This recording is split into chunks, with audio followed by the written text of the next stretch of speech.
నమస్తే, welcome to Telugu రాజ్యం. నేను మీ రామ్. కుబేరా చిత్రానికి సంబంధించిన ట్రైలర్ రిలీజ్ అయింది. అట్ ద సేమ్ టైం రాజాసాబ్కి సంబంధించిన టీజర్ కూడా రిలీజ్ అయింది. ఓవరాల్గా ఈ రెండు చిత్రాలు ఈ టీజర్స్ అండ్ ట్రైలర్స్ రూపంలో ఎలా ఉంటాయి ఎక్స్పెక్టేషన్స్ అనే అంశం గురించి మనతో చర్చించడానికి సినీ మరియు రాజకీయ విశ్లేషకులు దాసరి విజ్ఞాన్ గారు ఉన్నారు. ఆయనతో చర్చిద్దాం. నమస్తే. సో ఈ రెండు టీజర్ ఒకటి ట్రైలర్, సో రెండు చూసారు కదా, మీకు దేని గురించి మాట్లాడదాం అనుకుంటున్నారు? ఫస్ట్ ఏది ముందు రిలీజ్ ఉంటే దాని గురించి కుబేరా మాట్లాడుకుందాం. సో జూన్ 20కి సితారే జమీన్ పర్ సినిమా ఉంది, మన అమీర్ ఖాన్ అండ్ జెనీలి అది. నెక్స్ట్ అలాగే 8 వసంతాలు అనే సినిమా ఉంది. కుబేరా అంటే ఇప్పుడు ఉన్న దాంట్లో కొంచెం హెవీ బడ్జెట్ సినిమా అని చెప్పుకోవచ్చు. హెవీ బడ్జెట్ అనేది ఇప్పుడు ఈ మూడిట్లో అంటే మినిమం ఒక 100 CR పైనే ఉంటుందా? ఈ మూడిట్లో ఒక సినిమా 1 కోటి ఉంటే రెండోది 2 కోట్లు ఉన్నా దీనికంటే ఎక్కువేగా. అంటే అమీర్ ఖాన్ అన్నారు కదా, అది కొంచెం అది అదే చెప్తున్నా, సితారే జమీన్ పర్కి పెద్ద ఖర్చు ఏం లేదు. అదే అదే అందుకనే అడిగా. సో ఈ మూడిట్లో పోల్చుకుంటే కొంచెం Kubera little heavy budget and అంతకంత కాస్టింగ్ కూడా ఉంది. ఒక పక్క రష్మికని, ఇంకొక పక్క నాగార్జునని, ఇంకో పక్క ధనుష్ని బ్యాలెన్సింగ్ చేస్తా అది నడిచిన సినిమా. పైగా శేఖర్ కమ్ముల ఆ వెయిటేజ్ని మోయడానికి after long time Shekhar Kammula ఒక మంచి పవర్ఫుల్ స్క్రిప్ట్తో వచ్చాడు. కమర్షియల్ అండ్ సినిమా అంతా ముంబై చుట్టూ తిరుగుతుంది. అండ్ వాళ్ళు ఏదో ఆయిల్ బిజినెస్లో అక్రమాల గురించి ఉంది. ఆయిల్ బిజినెస్లో అక్రమాలు అంటే క్రూడ్ ఆయిల్, మేబీ ఖతర్ దేశాలు, ఈ టైప్ ఆఫ్ బిజినెస్ అనుకోవచ్చు. ఇప్పుడు ఆ సౌదీ అంతా రిచ్గా అయింది ఆయిల్ వల్లే యాక్చువల్గా చెప్పాలి అంటే. ఇంకేం లేవు వాళ్ళకి అమ్ముకోవడానికి. సో దాంట్లో ఏదో చిన్న అక్రమాలు ఇట్లాంటివి చూపించారు. ముంబై స్టాక్ మార్కెట్ ఎదురుగా అయిన పరుగులు తీయడము చూసాము. అండ్ బేసికల్లీ తను ఏమో బాగా రిచ్ అబ్బాయి, ఏదో సంథింగ్ చిన్న ప్రాబ్లం వల్ల అలా బయటికి వచ్చాడు, అలా పెరిగాడేమో, మతి స్థిమితం ఏమో కొంచెం అటు ఇటుగా ఉన్నట్టుగా కనబడింది ట్రైలర్లో. తను అడుక్కు తినేవాడు కాదు, బిచ్చగాడు కాదు. He had his own territory, తనకు కొత్త ప్రపంచం ఉంది అని నాగార్జున గారు గుర్తించి తనని కాపాడుతున్నట్లుగా ట్రైలర్లో ఉంది. నెక్స్ట్ ఈ అబ్బాయి ఎప్పుడైతే రోడ్డున పడ్డాడో అదే రోడ్డు మీద పరిచయమైన అమ్మాయి రష్మిక లాగా మరి వాళ్ళ 2 క్యారెక్టర్స్ అలా ట్రావెల్ అయ్యాయి. దమ్ము స్టోరీ టైప్. దమ్ములు ఇంటర్ కూడా ఎప్పుడు కూడా ఏ సినిమాని ఇంకో సినిమాతో కంపేర్ చేయకూడదు, ఎప్పుడు కూడా చేయకూడదు. నిజంగా అచ్చుగుద్దినట్టున్నా కంపేర్ చేయకూడదు, ఆ సినిమా గురించే మాట్లాడాలి. నెక్స్ట్ అంటే వేరే సినిమాలను చూసి ఇన్స్పైర్ అయ్యి కూడా కొంతమంది దర్శకులు ఏ సినిమా అయినా తీసుకోవచ్చు, తప్పలేదు. ప్రతిసారి దానికి దీనికి లింకులు పెట్టేసి ఉన్న దీన్ని పాడు చేయకూడదు. అంటే ఆడియన్స్కి రెఫరెన్స్ ఎగ్జాంపుల్ వాడు బొంద ఆడియన్స్, వాళ్ళని చూడొద్దని చెప్పు అట్లాంటి దరిద్రుని. సరే, నెక్స్ట్ ఇట్లా పోల్చే వాళ్ళని నాకు మండుద్ది, వాళ్ళ గురించి మాట్లాడాలన్నా కూడా. కుబేరా గురించి మళ్ళీ మాట్లాడుకుంటే ఇక మొన్న నయనతార వివాదం తర్వాత ధనుష్తో Nagarjuna cinema. So Nayanthara versus Dhanush, దీంట్లో నాగార్జునకి సపోర్ట్ ధనుష్కే అన్నట్లుగా కొన్ని వార్తలు చూసాం. అంటే అటు ఆయనతో కూడా నటించింది కాబట్టి సరే, వాట్ ఎవర్.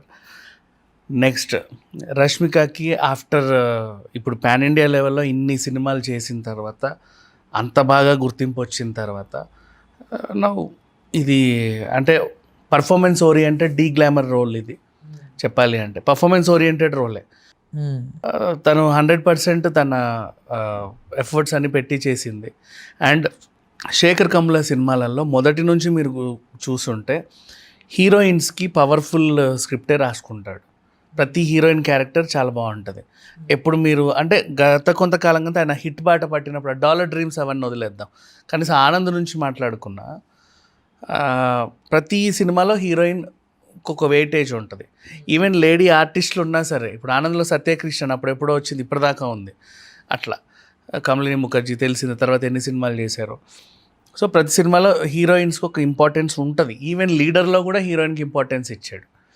సో అట్లా చూసుకుంటే ఇందులో రష్మికకి మంచి ఇంపార్టెంట్ రోల్ ఉంటుంది కాబట్టే తను చేసింది. అంటే ఈ టైంలో రష్మికకి ఇది అవసరమా అనుకునే వాళ్ళ గురించి చెప్తున్నా. అండ్ ఇకపోతే ఎప్పుడైతే మన అదేంటది బ్రహ్మాస్త్ర సినిమా వచ్చిందో అప్పటి నుంచి నాగార్జున గారు ఇలా మెరవడం మొదలుపెట్టాడు. అటు రజనీకాంత్ గారి సినిమాలోనూ క్యారెక్టర్స్ చేసుకుంటూ ఇప్పుడు ఇందులోనూ ఒక క్యారెక్టర్ అనే చెప్పుకోవాలి. అంటే అందరికీ weightage, it's not an anthology, ఒకటే అంశం చుట్టూ తిరిగే కథ, ఒక అంశం చుట్టూ తిరిగే పాత్రలే, మొత్తం అంతా డబ్బు చుట్టే తిరుగుతూ ఉంది, అక్రమ డబ్బు చుట్టే తిరుగుతూ ఉంది. ప్రతి సినిమాలో మంచి చెడు ఉంటుంది, చెడును చంపి మంచి గెలవాలి. ఒక విల్లన్ని పెట్టారు, వాడికి ఏదో ఇంకా ఇంకా కావాలి, ఎంతున్నా సరిపోట్లా, హ్యూమన్ వాంట్స్ ఆర్ అన్లిమిటెడ్ లాగా.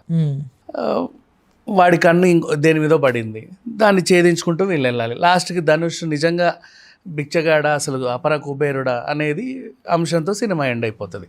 బేసిక్గా చెప్పాలంటే సింపుల్ స్టోరీయే, కాకపోతే శేఖర్ కమ్ముల ఎలా తెరకెక్కించాడు, ఆ అంశాన్ని ఎంత బలంగా చెప్పదలుచుకున్నాడు, ఏం మెసేజ్ ఇవ్వాలనుకున్నాడు అనే దాన్ని బట్టి చూడాలి. ఇప్పుడు రాజాసాబ్ టీజర్, ఇంకా రాజాసాబ్ గురించి మాట్లాడుకుంటే గ్రాండియర్ అండ్ యాక్చువల్గా చంద్రముఖి లాంటి ఒక సినిమా వచ్చిన తర్వాత చాలామందికి అనిపించింది, అరే ఇట్లాంటి హారర్ కామెడీ సినిమాకి రజనీకాంత్ ఇప్పుడు ఇంతమందిని పెట్టి అలా తీయాల్సిన అవసరం ఏంటి అని.